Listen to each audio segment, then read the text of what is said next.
Haleluya, haleluya, haleluya. Yesus, kami sungguh mengasihi Engkau Tuhan. Haleluya, haleluya. Mari kita mempersiapkan hati kita untuk menyambut benih firman Allah, benih kekal dalam hidup kita. Kami sudah memuji dan menyembah-Mu ya Tuhan. Kami sudah berseru kepada nama Yesus, nama yang menyelamatkan kami. Dan pagi ini kami buka hati bagi firman Allah yang hidup dan penuh kuasa. Setiap firman yang keluar dari mulut Allah kami percayai. Setiap firman yang tertulis dalam Alkitab kami yakini dari Allah. Dan pakailah hamba-Mu menjadi saluran kebenaran pada pagi hari ini. Terima kasih Tuhan. Roh yang sama, urapan yang sama dicurahkan bagi setiap kami. Baik yang memberitakan maupun yang mendengar. Di dalam nama Kristus Yesus kami berdoa. Kami sambut firman-Mu. Haleluya, haleluya, haleluya. Amin, amin. Tuhan memberkati kita. Silakan duduk Bapak Ibu yang terkasih. Kita sudah sampai di minggu yang ketiga di bulan yang ke-12, bulan yang terakhir. Haleluya. Minggu depan kita ada di tanggal 25 Desember bertepatan dengan hari Minggu dan kita akan merayakan Yesus Kristus yang lahir ke dunia ribuan tahun yang lalu. Firman Allah pada bulan ini berjudul Kemurahan Tanda Hati Sehat. Kemurahan tanda hati sehat. Dan pagi ini firman Tuhan berjudul Membagikan Kasih Kristus. Membagikan kasih Kristus. Bersama-sama kita buka Alkitab kita yang terambil dari 1 Petrus pasal yang kedua ayat 22 sampai ayatnya yang ke-25. Demikian firman Tuhan. 1 Petrus pasal yang pertama ayat 22 sampai 25 saya bacakan bagi kita sekalian. Karena kamu telah menyucikan dirimu oleh ketaatan kepada kebenaran. Sehingga kamu dapat mengamalkan kasih persaudaraan yang tulus ikhlas. Hendaklah kamu bersungguh-sungguh saling mengasihi dengan segenap hatimu. Karena kamu telah dilahirkan kembali bukan dari benih yang fana, tetapi dari benih yang tidak fana oleh firman Allah yang hidup dan kekal. Sebab semua yang hidup adalah seperti rumput. Dan segala kemuliaannya seperti bunga rumput. Rumput menjadi kering dan bunga gugur. Tetapi firman Tuhan tetap untuk selama-lamanya. Inilah firman yang disampaikan Injil kepada kamu. Semua yang hidup adalah seperti rumput. Dan segala kemuliaannya seperti bunga rumput. Rumput menjadi kering dan bunga gugur. Tetapi ada satu yang kekal, yaitu firman Allah. Itulah yang disampaikan Injil kepada kamu. Amin. Bapak dan Ibu, saudara-saudaraku yang terkasih dalam Kristus, orang-orang yang telah percaya kepada Tuhan Yesus dan telah mengalami kelahiran baru, maka sesungguhnya dia harus mengalami apa yang disebut dengan pembaruan dari dalam. Pembaruan batin yang mengalir dari dalam. Itu sebabnya perjalanan kita sebagai orang Kristen dalam mengikut Tuhan tidak semudah yang kita bayangkan. Tidak cukup hanya nama kita disebut Kristen, terdaftar atau tertanam di sebuah gereja. Tidak cukup. Bahkan kalau kita baca tadi ayat yang ke-22, firman Allah dengan jelas tadi di sana dikatakan, karena kamu telah menyucikan dirimu oleh ketaatan kepada kebenaran. Ketaatan kepada kebenaran atau ketaatan pada firman Allah. Maka saudara-saudara, seseorang yang mengalami pembaruan dari dalam, pembaruan batinnya sebagai buah dari kelahiran baru, mereka diberi kemampuan, kita diberi kemampuan untuk melakukan perbuatan baik dan menyatakan kasih persaudaraan kepada sesama. Allah tidak menghendaki seorang Kristen, seorang percaya membenci saudara seimannya. Tidak dikehendaki sedikit pun. Tidak ada celah untuk itu. Tidak ada pintu untuk itu. Maka kita harus menunjukkan kasih persaudaraan kepada sesama. Di ayat yang ke-22 bagian B, sehingga kamu dapat mengamalkan kasih persaudaraan. Mengamalkan kasih persaudaraan. Dan ketika kita membagikan kasih kepada sesama, mereka akan melakukannya dengan sikap hati yang berbeda. Barangkali saudara berkata begini, orang yang tidak percaya kepada Kristus juga menolong, memberi, mengasihi sesamanya. Ya, saya sudah pernah sampaikan itu. Ada banyak orang-orang yang tidak percaya kepada Kristus dalam hal memberi pertolongan, dalam hal aksi sosial, mereka lebih daripada kita. Tanpa membedakan apakah mereka satu aliran, satu kepercayaan, satu agama dengan mereka, satu suku dengan mereka, mereka abaikan itu. Tetapi saudara-saudara, apa bedanya orang yang percaya kepada Kristus dan orang yang tidak percaya kepada Kristus dalam hal memberi, dalam hal mengasihi, dalam hal membagi kasihnya, dalam hal memberikan apa yang ada pada orang, pada dirinya terhadap orang lain. Maka bagaimana sikap kita dalam membagikan kasih Kristus? Ini yang tidak ada pada kepercayaan pada agama yang lain. Tapi makanya dikatakan bagikan kasih Kristus. Paulus berkata kasih Kristus yang menguasai kami. Segala sesuatu yang kita perbuat landasannya harus kasih. Paulus juga berkata tanpa kasih semua sia-sia. Bahkan sampai orang rela memberikan nyawanya, rela dibakar hidup-hidup tapi tanpa didasari dengan kasih. Maka perbuatannya itu menjadi sia-sia. Kebenaran yang pertama saudara sekalian. Bagaimana sikap kita dalam membagikan kasih Kristus yang pertama? Dengan tulus ikhlas. Ayat 22 bagian A berkata, karena kamu telah menyucikan dirimu oleh ketaatan kepada kebenaran, sehingga kamu dapat mengamalkan kasih persaudaraan yang tulus ikhlas. Membagi apa yang ada pada kita dengan tulus ikhlas.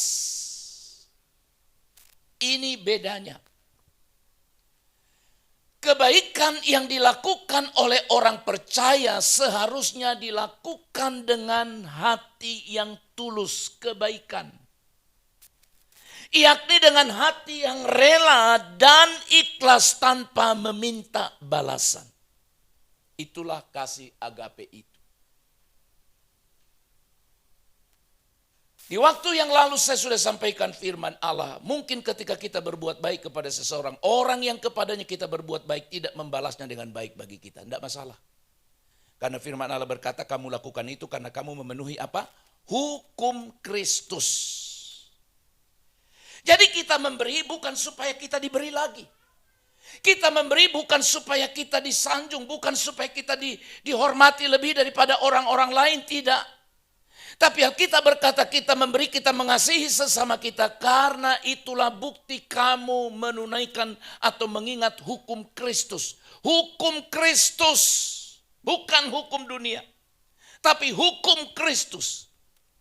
Kebaikan yang dilakukan karena pamrih atau adanya motivasi terselubung tersembunyi, itu sama halnya kita dengan orang-orang Farisi atau orang-orang yang hidup dalam kemunafikan.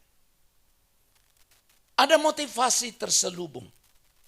Ada motivasi tersembunyi di balik setiap tindakan kasihnya. Tapi hari ini Tuhan ingatkan saudara dan saya, apapun yang saudara perbuat, apapun yang saudara korbankan yang ada padamu, jangan sampai ada motivasi tersembunyi, motivasi terselubung. Kalau karena itunya, maka kita tidak ubahnya dengan orang Farisi dalam kemunafikannya. Kebaikan seharusnya dilakukan karena ucapan syukur atas keselamatan dan kebaikan yang telah diberikan Tuhan kepada kita. Itu dasarnya. Aku sudah diberi, aku sudah diberkati. Aku sudah mengecap kebaikan Tuhan dalam hidupku. Maka kalaupun aku dapat berbagi tanpa ada motivasi tersembunyi di balik sebuah tindakan itu. Apa yang dapat kita beri kepada sesama kita? Apa? Terserah apa yang dapat Bapak Ibu beri. Tidak sama. Mungkin di antara kita ada orang yang bisa memberi uangnya kepada sesama. Ada orang yang tidak bisa memberi karena uangnya pun tidak ada. Tapi dia hanya bisa memberikan senyuman, memberikan sentuhan, memberikan pergaulan yang baik kepada dia. Memberikan sapaan yang baik, memanjatkan doa untuk orang itu. Tapi untuk apa semua kita lakukan itu? Didasarkan pada kesadaran Allah itu baik. Dan aku sudah mengecap kebaikan Tuhan di dalam kehidupan kita. Jadi orang yang sadar dirinya sudah mengecap kebaikan Allah, maka dia tidak segan-segan untuk memberi, berbagi kasih apa yang dapat dia berikan kepada orang di sekitarnya. Yang kedua, hal yang kedua, bagaimana sikap kita dalam membagi kasih Kristus. Yang kedua, Bapak Ibu Saudara sekalian, dengan bersungguh-sungguh dan dengan segenap hati. Ayat 22 bagian B dari pembacaan kita hari ini. Hendaklah kamu bersungguh-sungguh saling mengasihi dengan segenap hati. Bersungguh-sungguh dengan segenap hati. Hendaklah membagikan kasih dengan sungguh-sungguh dan dengan segenap hati akan tercermin dari pemberian yang terbaik. Saya sudah berulang kali saya menyebut dari mimbar ini, ketika kita bicara pemberian jangan selalu yang dipikirkan uang. Memberi itu tidak selamanya uang, Pak, Bu. Ada banyak yang bisa kita berikan kepada orang lain. Saudara, kasih senyum yang tulus pun kepada seseorang membuat hatinya damai, itu sebuah pemberian yang berharga. Ketika saudara menyapa seseorang dengan berkata shalom, didasarkan pada kesungguhan hati, bukan kepura-puraan, maka damai yang ada pada kita akan mengalir kepada orang yang kepadanya kita berkata shalom, terimalah damai sejahtera yang ada padaku, dan aku rindu damai sejahtera yang ada padaku ada juga pada kamu. Itulah arti shalom.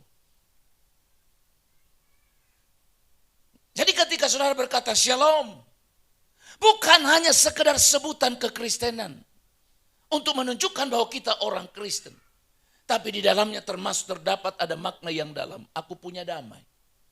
Dan aku rindu damai yang ada padaku. Kau pun memilikinya. Shalom. Saudaraku yang dikasihi oleh Tuhan Yesus Kristus, dengan sungguh, dengan segenap hati. Bukan untuk dipuji, bukan untuk disanjung, bukan untuk dikagumi, bukan. Karena Alkitab berkata dalam khotbah beberapa minggu yang lalu, Allah akan membalas kepadamu kalau sudah tiba waktunya dan kalau kamu tidak menjadi lemah. Allah balas. Balasannya tidak dapat dari orang yang kepadanya kita bantu. Tapi Allah akan membalas pada waktunya Tuhan. Kalau kita tidak menjadi lemah. Artinya kita tetap bersungguh-sungguh dan dengan segenap hati melakukannya. Memberi bukan karena sesuatu yang diberikan tersebut sudah tidak bisa digunakan lagi. Hati-hati.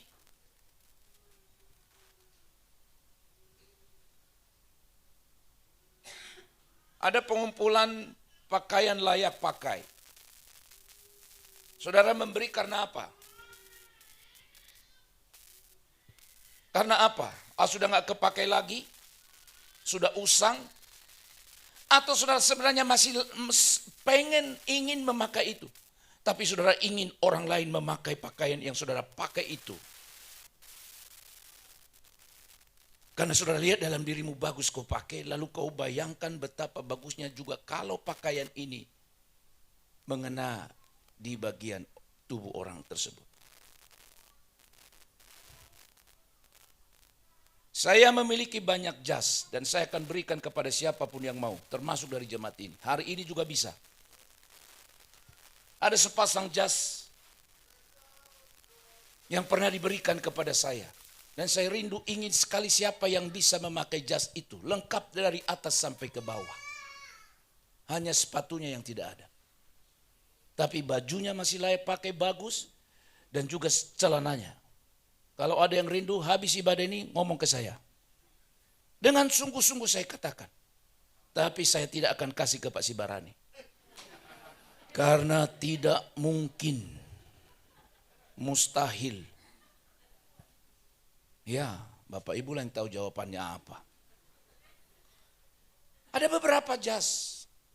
Saya ingin bapak-bapak memakai jas itu. Bukan harus pelayan, siapapun. Kalau ada silakan, Pak. Badan kita sama, Pak. Bolehkah Bapak berikan satu kepada saya? Ku kasih, dan bukan karena tidak dipakai. Tapi aku ingin memberi. Hari ini juga bisa. Setelah ibadah, bisik sama saya. Kebetulan Pak, nanti bernatal biar aku pakai jas. Oke, enggak apa-apa. Satu setel masih bagus, layak pakai dan masih indah. Kemanapun saudara pergi, orang tidak menertawakannya karena dia masih necis. Bagus, ku kasih hari ini. Bukan karena sudah kadaluarsa, expired. Tapi memberi pemberian yang terbaik seperti ketika akan memberi kepada dirinya sendiri. Tapi tidak apa-apa, saya berpikir boleh juga kita kumpulkan pakaian layak pakai. Siapa tahu ada pakaian yang banyak di rumah saudara, yang saudara tidak mau pakai, lalu ada teman-teman kita mau pakai, tidak apa-apa. Dan kalau saudara tidak mau kasih pakai itu, tidak mau pakai, mungkin kita kirim keluar. Kita kirim, ada keluarga kita di luar, kirim pakaian layak pakai. Dan saya pikir ini tidak kebetulan khotbah ini saya sampaikan hari ini. Tidak apa-apa, minggu ini akan digagas dengan itu. Siapa yang punya pakaian layak pakai di rumah, antar ke gereja. Tapi jangan yang sudah robek-robek. Yang layak pakai antar ke gereja mulai minggu ini. Ada amin? Semua. Kalau ada, tapi layak pakai. Siapa yang mau memberi, terserah saudara. Kalau mau ambil silakan. Dan kalau saudara bilang, saya mau kirim ke kampung. Di kampung kami butuh seperti ini. Kita kirim. Saya serius ini, hari ini juga. Pakaian apa yang wanita nanti kita akan khususkan pakaian wanita, yang kaum muda khususkan pakaian muda, orang dewasa khususkan. Kirim ke kampung. Sebagai bagian daripada pemberian kita, tindakan kita kepada mereka. Dengan sungguh-sungguh dan dengan tulus hati memberi. Itu yang Tuhan kehendaki dalam hidup kita. Silakan langsung direspon siapa yang mau. Untuk menangani itu, nanti dikumpulkan kepada siapa. Tolong nanti Pak Tanjung atur itu. Harus ada dua, ada pria satu, ada wanita. Supaya wanita menerima pakaian dari wanita. Yang pria menerima pakaian dari pria. Nanti kita bagi semua, siapa yang mau ngambil. Kalau ada jemaat ini mau ambil butuh silakan. Dan kalau sudah tidak dibutuhkan, kita kirim ke kampung masing-masing. Ciri lain membagi kasih dengan sungguh-sungguh adalah ketika seseorang memberi dengan tidak menunda-nunda. Oke, ini firman sudah diberitakan hari ini, jangan tunda-tunda. Biasanya ketika kita dengar hari ini semangat dan berkata, benar juga di rumah saya satu lemari ada pakaian. Tapi sayang, saya akan memberikan. Giliran tunda, mulai tidak bersemangat lagi. Buat apa ku kirim itu? Tapi kalau ada saudara pulang sebentar dari gereja ini, balik lagi ke sini, kita akan kumpulkan. Jangan tunda. Sebab orang yang menunda-nunda pemberian sebenarnya sedang tidak sungguh-sungguh dalam hal memberi. Dan kemungkinan ia melakukannya dengan semangat yang masih setengah hati, tidak sepenuh hati. Oke ya, Bapak Ibu, saya percaya di kampung kita masih banyak orang yang butuh itu. Dan akan bahagia sekali, senang sekali dia menerima itu walaupun itu pakaian layak pakai. Kita aja beli pakaian layak pakai dari Monja kok. Termasuk pendeta. Aku tak malu untuk itu. Tapi yang layak pakai. Itu yang kedua. Yang ketiga terakhir. Ayat yang ke-23. Bagaimana sikap kita membagikan kasih Kristus atau kasih kepada saudara-saudara kita. Ayat 23 firman Tuhan berkata demikian. Karena kamu telah dilahirkan kembali bukan dari benih yang fana, tapi dari benih yang tidak fana oleh firman Allah yang hidup dan yang kekal. Kamu telah dilahirkan kembali. Ayat ini mau mengajarkan kita kalau kamu sudah menerima sesuatu yang baik dari Allah. Hidupmu sudah diubahkan oleh Tuhan. Dan perubahannya yang luar biasa di sini dilahirkan bukan dari benih yang fana. Fana itu yang artinya bisa berubah hanya sesaat. Tapi yang tidak fana itu artinya tetap abadi. Tapi dari benih yang abadi, yang tidak fana. Apa yang mengerjakannya? Firman Allah yang hidup dan yang kekal. Orang yang meresponi kebaikan Allah dalam dirinya, dia tidak akan enggan untuk memberi. Karena dia tahu, dia sadar dia harus memberi dengan ucapan syukur. Dengan rasa syukur karena Allah sudah menolong dia. Apa yang ada pada dia, dia sadar ini pemberian dari Allah. Allah yang memberkati saya. Maka karena Allah yang memberkati, maka saya akan beri, saya akan berbagi. Sebagai bentuk ucapan syukur saya. Karena Allah sudah memperhatikan kita. Saudara yang dikasih, hidup di bumi ini sementara saja. Alkitab tadi berkata seperti bunga rumput. Seperti itu. Bila kita masih diberi kesempatan untuk berbagi kasih, maka itu adalah kasih karunia dan kesempatan dari Tuhan. Jangan selalu tunda. Mumpung masih ada waktu. Nanti seperti khotbah minggu lalu, kita ada keinginan untuk berbagi kepada seseorang. Selalu ada keinginan. Salah satu pulang duluan. Kalau orang yang pulang duluan kembali kepada Bapa di sorga, lalu sudah bilang, ya ampun terlambat. Padahal sudah kepingin sekali saya memberkati dia. Satu. Atau kemudian, niat itu timbul di dalam hati kita. Tapi ternyata kita pulang duluan. Kita mati duluan. Akhirnya kita tidak sempat untuk memberi dan berbagi kepada orang lain. Maka firman Allah berkata, selagi masih ada kesempatan, selama ada kesempatan untuk bisa berbuat baik, hendaklah kita melakukannya dengan ucapan syukur. Bisa saja ini adalah satu-satunya kesempatan, siapa tahu. Tapi kesempatan itu telah diingat oleh seseorang dan berkata, saya masih ada sesuatu yang sangat berkesan, yang tidak bisa saya lupakan dari dia. Sebelum dia pergi, dia berikan sesuatu kepada saya. Entah apapun. Dan itu akan diingat orang itu dan akan dikenangnya. Oleh sebab itu bagikanlah kasih Kristus yang ada padamu. Kasih Kristus yang sudah kita terima. Seperti apapun yang Tuhan telah berikan kepada kita. Bagaimana kita membagikan kasih Kristus yang ada pada kita? Yang pertama, Bapak Ibu Saudara sekalian. Dengan tulus ikhlas. Dan yang kedua, dengan bersungguh-sungguh dan segenap hati. Dan terakhir yang ketiga, membagi kasih Kristus dengan penuh ucapan syukur. Karena kita sadar kita sudah menerima berkat, menerima sesuatu dari Allah, maka kita rindu Allah lewat hidup kita akan menyalurkan berkat itu kepada yang lain. Sebagai rasa syukur kita. kepada apa yang telah Tuhan perbuat dalam diri kita. Bagikan kasih Kristus yang ada padamu. Dengan tulus, dengan sungguh-sungguh, dan dengan penuh ucapan syukur. Amin. Kita berdoa.